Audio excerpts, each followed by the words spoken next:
Hey guys, Veebat here with another V-Place, and we're taking out the Ju-88P. This is going to be a bomber converted for air-to-ground usage. Well, I guess a bomber is air-to-ground, but this is going to be an attack aircraft using a whopping cannon. I don't even remember. This is a 50mm cannon at tier 6. So we got some really good range on it. Thing will hit like a Mack truck if we can make contact. But we're already in range here, so we're going to start unloading. We have rolled for cooldown on the guns, so we're going to see if we can, there we go, get these guns to cool off nice and quick for us. Accuracy has suffered as a result of this setup though. We're actually going to slam on the brakes here. Do as much work as we can to these big structures. But since this is going to be a very big cannon, you saw how quick that cooled off, right? We're able to do some pretty significant damage to these large, heavy structures here, heavily armored. There we go. That was some good work there. Not quite completed. Let's see if we can rudder over on this thing. Oh, we picked it up. Good job, boys. So I'm actually going to head towards the garrison. That's going to be a much better bet for me just because there's more air-to-ground targets to go after. But we may be encountering some air-to-air threats as well, as we see right here. But my likelihood of getting a hit with this thing is going to be extremely unlikely. Doesn't mean we're not going to give it a shot, though.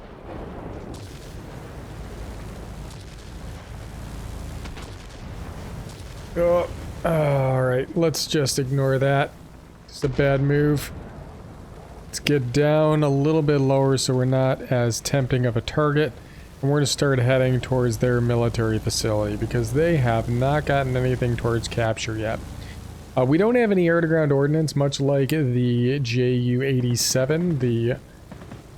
Oh, someone on him? Okay. The Stuka at tier 5, which leads into this aircraft. That, of course, gets two 37s, while this gets this massive 50mm cannon. Let's see here. Looks like he got taken out. There's just one structure left on this AA site here. We should be able to chunk that away pretty quick.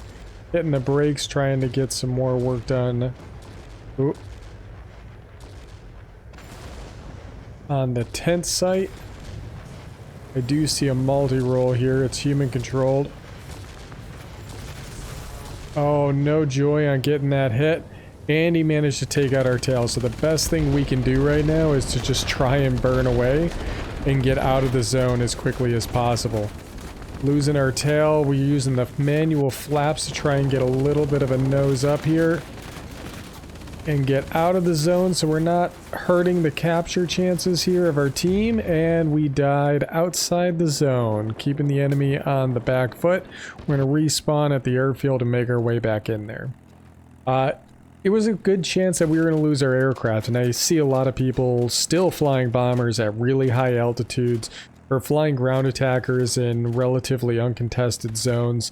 Sometimes you just gotta go for the very critical site, and you have to be aware that you're potentially gonna die doing that move. It sometimes is worth the payoff, right? Or worth the risk. With no risk, the reward is much less. Fortune favors the bold and all that. Ooh, losing that guy right there is gonna be kind of stink. We're gonna see if we can take out the lag. Come on, can we get him, guys? My buddy's gonna pick him up. Nice, that helped us out quite a bit. Now we're gonna slam on the brakes. We're gonna hit these ground targets here, because I think we can take these out before our enemy ground attackers can. Ooh, there's the same aircraft we're in right there. Got a good hit. Can we get another one? Ooh. So our gun is actually mounted on our belly, so I actually had to aim slightly above him since we closed so much on the distance that we were actually shooting under him. So just something to bear in mind. That is a human-controlled Focke-Wulf right there. We already know this is a bad bad chance for this to work out the way we want it to. Oh! I stand corrected. We are on fire though. Let's go ahead and dip that nose. We got a pretty cool paint job with this setup though. It's got these big triangles on here and the red tail. But let's go ahead and work our way towards the garrison because that's going to give us an opportunity to get some more of these capture points. One of the other reasons I'm doing this is because when you take out armored ground targets are going to yield you more mechanical parts from the way that the table I've seen is indicated. Let's see if we can... I know it's already getting taken out. I'm more interested in the damage than the actual capture points at this set moment.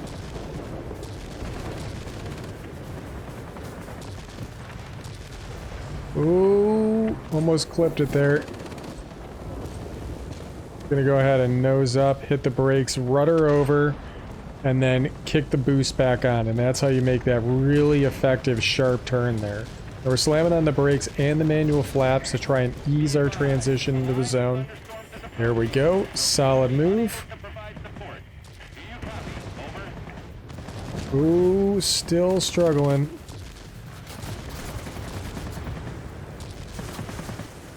I'm actually slowing down to get the defense aircraft to overshoot me because they have a minimum speed that's much higher than my minimum speed, so we can get them to overshoot us. We are a very big target. I mean, just take a look at us compared to the 129 here. Yak 9. Well, that's a decent battle. We'll go ahead and throw up the GG there. We got 8,675 personal points. Let's see if my theory holds true for the more damage you do to armored ground targets, the more likely you are to be picking up mechanical parts. Wargaming actually put out a table on this. You'd have to check the forums for it. There's a community... I don't know if you call them like a community action action officer or something, but they usually answer a lot of the forum questions. And somebody specifically asked, how do you get mechanical parts? And Blindfold actually put out a table that shows you how that's actually set up, how that is distributed. I think I'll put a link in the description. Hopefully I remember that. But what did we get for mechanical parts? We got 9 mechanical parts, so it held fairly true for this. So, I mean, if we can keep this up, we'll actually end up doing fairly well for ourselves. We managed to take out 48 ground targets. We aided in taking 3 sectors, and we got 290 capture points. Now, we are fortunate that this is a relatively quick battle. Our team was really focused on getting those zones early on, and the enemy not being able to pick up the military facility right at the beginning really put them in a bad spot. I don't know if the bot failed to be able to... The bots failed to be able to pick up that zone because maybe one of them died and that kind of put them in a bad spot. I know when your bots kind of make the mistake of crashing into a building, especially in a critical zone, it sets a lot of your capture back quite a bit. Anyways, hope you guys enjoyed the video. Taking a look at the Ju-88P. I don't necessarily recommend even getting this aircraft, but I just wanted to show you guys that it does exist. I never really saw videos when I was going down the German ground attacker line. So I didn't really get to see what it was capable of doing. But much like I've said before when I reviewed the Ju-87, there's no reason to do any of these 4 ground attackers right here, because you can bypass them coming off the ME-410, and that will get you right into the ME-265. And these 2 lines share engines, guns, all the way down the line. So it's actually in your best interest to go from the 410 to the 265, because you'll notice that these 30mm cannons right here are going to be the same type of guns that you would get on the Focke-Wulf 190D and the 265. And where is it? So it's the exact same gun setup that you'd be getting on the ME-410. For whatever reason, these guns don't carry over, but because they're considered wing mounted for whatever reason. I couldn't tell you why. But yeah, it's definitely going to be true for when you start getting into the jet-powered aircraft, that a bunch of these engines are actually shared with the ME262HG2, as you can see right here, and the BVP. So it does benefit you to kind of transition over, but these oddball ground attack aircraft don't contribute to anything from the other portions of the German tech trees, so it's just not really worth it. And while they might be kind of an interesting meme-worthy plane of being able to take out an aircraft with a big 50mm cannon, it's few and far between, and really it's not worth the pains that you have to go through to grind this line. So just hop over to the 265 and the ME410. I think I said that 3 times, but that's definitely true, and I would only pick this up when you finish getting all the other aircraft you wanted and you're just trying stuff out, which is pretty much the stage I'm at now. So hope you guys enjoy the video, and as always, I'll catch you guys on the next one.